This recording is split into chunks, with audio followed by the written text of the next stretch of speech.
नमस्कार, विशेष में आपका स्वागत है। मैं हूं शुभांकर मिश्रा। एनसीपी प्रमुख शरद पवार का पावर गेम ऐसा है कि कब वो क्या कर जाएं, किसे झटका दे जाएं, पता नहीं चलता। और ऐसा एक झटका अपने भतीजे अजीत पवार को दिया है। शरद पवार ने आज पार्टी के 2 कार्यकारी अध्यक्षों के नाम का ऐलान किया। यूं तो इस पद के लिए अजीत पवार की दावेदारी मजबूत मानी जा रही थी, लेकिन जब दोनों नाम सामने आए तो अजीत पवार का नाम कहीं नजर नहीं आया। चाचा के गुगली से भतीजा क्लीन बोल्ड हो गया। ये रिपोर्ट देखिए।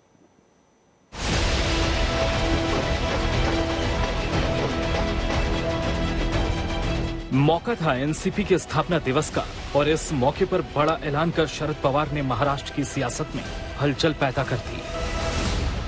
तो संगठन मजबूत करने की जरूरत है। जैसे प्रफुल्ल भाई ने कहा कि राष्ट्रवादी कांग्रेस पार्टी, इसका संगठन चाहे नौजवान हो या हमारे युवक हो, हमारे महिला हो, हमारी युवता हो, हमारे अल्पसंख्यक हो और हमारे किसान और बाकी सब सेल से सभी लोगों ने मिलकर हम मेहनत करेंगे, काम करेंगे और देश में बदलाव लाएंगे। यही विश्वास मैं आपको देता हूँ। बयान सामने आते ही सवाल उठा, क्या शरद पवार ने अपने उत्तराधिकारी का संकेत दे दिया है? क्या पार्टी में बदलाव के अपने फैसले से अजीत पवार को किनारे कर दिया है? क्योंकि संगठन में हुए नए बदलाव और नई जिम्मेदारियों में अजीत पवार का नाम नहीं है। इसे लेकर अब महाराष्ट्र में अटकलों वाली राजनीति चल रही है। शरद पवार की बेटी सुप्रिया सुले और प्रफुल्ल पटेल को नया कार्यकारी अध्यक्ष बनाया गया है। साथ ही सुप्रिया सुले को एनसीपी की सेंट्रल इलेक्शन कमेटी का चीफ भी बनाया गया है। ये फैसला बेहद अहम है क्योंकि चुनावी जिम्मेदारी मिलने के साथ पार्टी में सुप्रिया सुले की ताकत बढ़नी तय है। कई जानकारों का मानना है कि अजीत पवार इस पद के दावेदार थे, लिहाजा इसे अजीत पवार को झटके के तौर पर देखा जा रहा है। शरद पवार के इस फैसले से अजीत पवार एक बार फिर महाराष्ट्र की सियासत में चर्चा के केंद्र में आ गए हैं। फैसले पर अजीत पवार से मीडिया ने बात करने की कोशिश की, लेकिन वो बात किए बिना निकल गए। अब बीजेपी इसे मुद्दा बनाकर एनसीपी पर परिवारवाद का आरोप लगा रही है। अजीत पवार के साथ एनसीपी में अन्याय होने की बात कह रही है। राष्ट्रवादी दल के कार्यकर्ताओं की बात है। उनके मन में कहीं ना कहीं श्रीमान अजीत पवार जी को महत्वपूर्ण पद सौंपा जाएगा, इस प्रकार की अपेक्षा थी। पर पुनः एक बार यह बात सामने आई कि जब चुनने की बारी आई तो पिता ने अपने पुत्री को चुना और अजीत दादा के साथ पुनः एक बार अन्याय कर दिया। हालांकि शरद पवार के फैसले के बाद अजीत पवार ने ट्वीट करते हुए फैसले पर खुशी जताई और नई जिम्मेदारियों के लिए शुभकामना भी दी। इस बीच अजीत पवार की भूमिका को लेकर उठते सवालों के बीच ये बात सामने आ रही है कि पार्टी को एकजुट रखने के लिए महाराष्ट्र चुनाव में अजीत पवार को अहम जिम्मेदारी दी जा सकती है। शरद पवार के फैसले के बाद भरपाई की कोशिश की जा सकती है। यही वजह है कि पार्टी के नेता एकजुटता से चुनावी तैयारियों की बात कर रहे हैं। आने वाले चुनाव में शरद पवार के भरोसे पर खरा उतरने का यकीन जता रहे हैं। हमारे लिए तो जिम्मेदारी है, पार्टी ने जो दी है उसको हम निभाएंगे और पवार साहब का विश्वास जो है उन्होंने हम पर प्रकट किया है, उस पर खरे उतरेंगे। सर, अजीत पवार का नाम नहीं है, वो एक बड़ा सवाल है। बीजेपी सवाल उठा रही है। वैसा कुछ नहीं है। यूनाइटेड है पार्टी, बिल्कुल यूनाइटेड है। देखिए, 2 वर्किंग प्रेसिडेंट बनाए गए ताकि किसी के पास राज्यसभा, किसी के पास लोकसभा, किसी के पास कुछ स्टेट्स राज्य जो है उनका काम दूसरे के पास और दूसरे राज्यों का काम दिया है।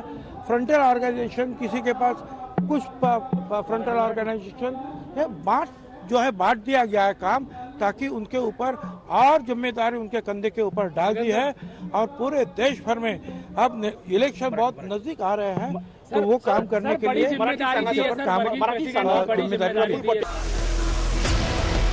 पार्टी नेता शरद पवार के इस फैसले को सही बता रहे हैं। इस कदम का असर 24 के चुनाव पर भी पड़ने का भरोसा जता रहे हैं। प्रफुल्ल भाई और सुप्रिया सुले को वर्किंग प्रेसिडेंट बना नियुक्ति देने के बाद राष्ट्रवादी कांग्रेस पार्टी 2024 की लोकसभा चुनाव के लिए और भारी ताकत से वहां पे संगठन मजबूत करेगी, विश्वास यहाँ में व्यक्त करता हूँ। कुछ दिनों पहले ही शरद पवार ने इस्तीफा वाला दांव चला था। अब इस फैसले को उसी कड़ी का अगला कदम माना जा रहा है। दोनों ही दांव में शरद पवार ने अपना दम दिखाया और एनसीपी में भविष्य की सियासत का संकेत भी दे दिया। मुंबई से अक्षय डोंगरे के साथ साहिल जोशी, आज तक। एनसीपी में शरद पवार की विरासत को लेकर चर्चा लंबे समय से चल रही है, तो सवाल यह भी है कि क्या अपने फैसले के जरिए शरद पवार ने उत्तराधिकारी का संकेत दे दिया है, और अगर ऐसा है तो फिर अजीत पवार क्या करने वाले हैं, क्योंकि फिलहाल पार्टी के सभी प्रमुख नेता शरद पवार के फैसले को सही बता रहे हैं। तुम्हाला अस्वस्थता कदाचित वाटेल, पण मी राष्ट्रवादी काँग्रेस पक्षाच्या अध्यक्षपदावरून निवृत्त व्हायचा निर्णय आज घेतलेला आहे। पिछले महीने 2 मई को जब शरद पवार ने पार्टी अध्यक्ष का पद छोड़ने का फैसला किया और फिर पार्टी नेताओं और कार्यकर्ताओं की तमाम अपील के बाद अपना फैसला बदल लिया, तब से ही माना जा रहा था कि पवार का ये दांव आने वाले दिनों में पार्टी में बड़े बदलाव लाएगा। शरद पवार का अगला कदम कई लोगों को झटका दे जाएगा।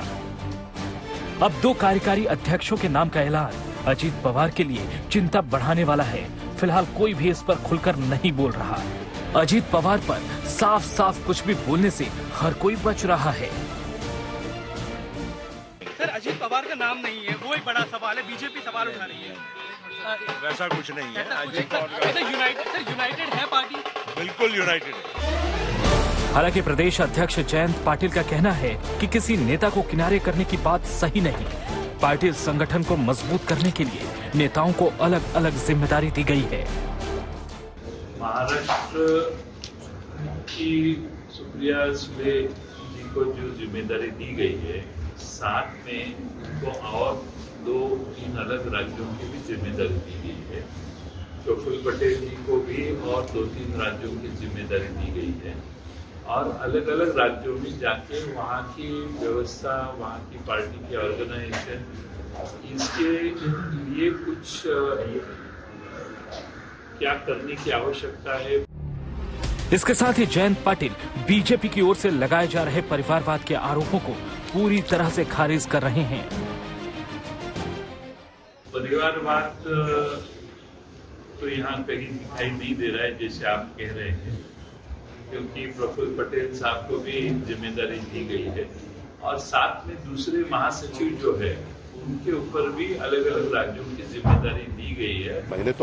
मैंने बाद में आपके साथ मैं बात नहीं कर सकता था क्योंकि मैं एयरपोर्ट पे था, तो फिर मैंने ट्वीट किया ना, आपने ट्वीट देखा नहीं क्या मेरा? उधर अजीत पवार ने ट्वीट कर नए पदाधिकारियों को बधाई दी। राष्ट्रवादी कांग्रेस पार्टी की 24वीं वर्षगांठ पर सांसद प्रफुल्ल भाई पटेल और सांसद सुप्रिया ताई सुले को पार्टी के कार्यकारी अध्यक्ष के रूप में चुना गया है। साथ ही सांसद प्रफुल्ल भाई पटेल, सांसद सुप्रिया ताई सुले, सांसद सुनील तटकरे, डॉक्टर योगानंद शास्त्री, के शर्मा, पीपी मोहम्मद फैसल, नरेंद्र वर्मा, जितेंद्र अहवाड, एसआर कोहली, नसीम सिद्दीकी को पार्टी में कई महत्वपूर्ण जिम्मेदारियां दी गई हैं। इन सभी साथियों को बधाई। विश्वास है कि सभी साथी जिम्मेदारी को सफलतापूर्वक पूरा करेंगे। हालांकि शरद पवार की विरासत को लेकर सवाल पहले भी उठ रहे हैं, लेकिन पिछले महीने के घटनाक्रम के बीच इसकी चर्चा तेज हो गई थी। अजीत पवार ने कभी खुलकर पद का दावा नहीं किया, न ही कभी खुद इससे इनकार किया, लेकिन अब शरद पवार के नए ऐलान के साथ अजीत पवार की राह कठिन हो गई है। पार्टी शरद पवार के फैसले पर भरोसा जता रही है। सहयोगी कांग्रेस एनसीपी में शरद पवार के फैसले को ही सर्वोपरि बता रही है। अब ये तो एनसीपी का अंदरूनी मामला है। पवार साहब उसके संस्थापक भी हैं और राष्ट्रीय अध्यक्ष भी है। ये अधिकार उनका है कि वो किसको वर्किंग प्रेसिडेंट बनाए, किसको प्रेसिडेंट बनाए, ये सारी चीज़ें तो उनके अधीन है। तो मैं समझता हूँ कि अब उन्होंने जो फैसला लिया है वो सोच समझ कर अपना फैसला लिया होगा, पार्टी के हित में लिया होगा। लंबे समय से इस बात को लेकर कयास लगाए जाते रहे हैं कि शरद पवार के बाद एनसीपी की कमान कौन संभालेगा। क्या ये कमान उनकी बेटी और सांसद सुप्रिया सुले के हाथ में जाएगी या उनके भतीजे अजीत पवार के हाथ में? अब पवार के नए ऐलान के बाद तस्वीर कुछ साफ होती दिख रही है, लेकिन ये एनसीपी में वर्चस्व की नई जंग का इशारा भी हो सकता है। मुंबई से अक्षय डोंगरे के साथ साहिल जोशी, आज तक। इधर संगठन में फेरबदल के पीछे शरद पवार की दलील आगामी चुनावों से पहले पार्टी को मजबूती देना है। शरद पवार खुलकर बीजेपी सरकार को हटाने के लिए विपक्षी दलों के साथ आने की अपील कर रहे हैं। 23 जून की बैठक में अहम रणनीति बनाने की उम्मीद कर रहे हैं। तो ऐसे में जब शरद पवार ने अपना एजेंडा साफ कर दिया है तो फिर देखना होगा अजीत पवार इस एजेंडे में कहां पर फिट बैठते हैं। देश में बदलाव का एक माहौल बन रहा है।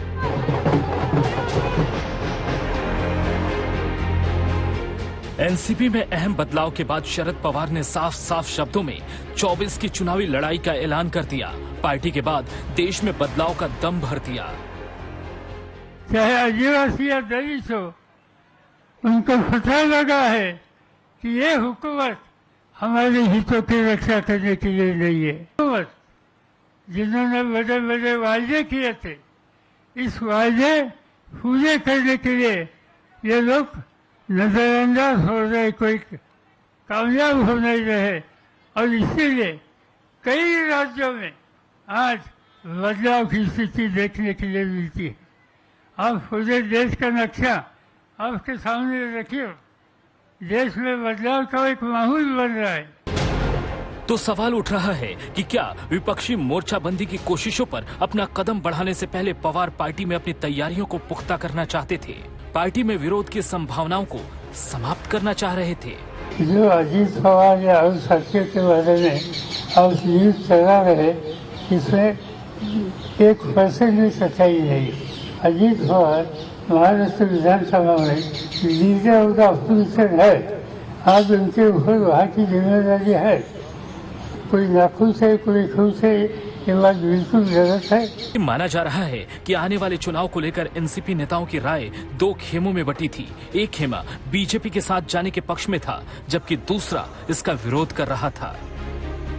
इस विरोध का असर शरद पवार पहले भी देख चुके थे, जब अजीत पवार बीजेपी के पाले में पहुंच गए थे। अब जब शरद पवार विपक्षी एकता की दलील दे रहे हैं, 23 मार्च को पटना की बैठक में जाने की तैयारी कर रहे हैं, तो उससे ठीक पहले ये फैसला बेहद अहम हो जाता है।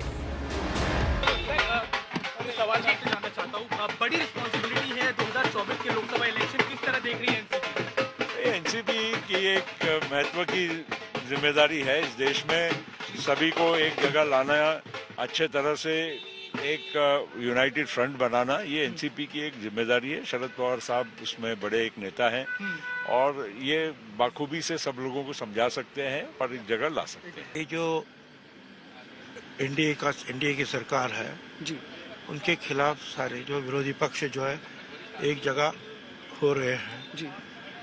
उसमें हमारा महाराष्ट्र भी है, तो महाराष्ट्र में भी हमको जो है शिवसेना, कांग्रेस, राष्ट्रवादी, उद्धव ठाकरे शिवसेना जी, कांग्रेस और राष्ट्रवादी कांग्रेस पार्टी की सरकार लानी है। इसी महीने 11 मई को नीतीश कुमार ने मुंबई पहुंचकर शरद पवार से मुलाकात की थी। फिर प्रेस कॉन्फ्रेंस में देश हित में तमाम दलों के साथ आने की बात कही थी। हम लोग चाहते यही है कि देश में एकदम जो बीजेपी की पार्टी जिस तरह से जो कुछ भी कर रही है वो देश के हित में नहीं है। तो ऐसी स्थिति में ज्यादा से ज्यादा विपक्षी दल एकजुट होंगे तो वो देश के हित में होगा। जब नीतीश से पूछा गया कि क्या शरद पवार विपक्षी गठबंधन का मुख्य चेहरा होंगे, तो नीतीश ने ऐसा होने पर खुशी की बात कही थी। शरद पवार ने लोकतंत्र को बचाने के लिए सबसे एकजुट होने की अपील की थी। आज देश में जो माहौल है वो सब देखने के बाद देश की प्रजातंत्र को बचाने के लिए मिलकर काम करने की आवश्यकता है। और इसी के साथ वक्त एक छोटे से ब्रेक का। देश और दुनिया की तमाम खबरों के आप बने रहिए आज तक के साथ।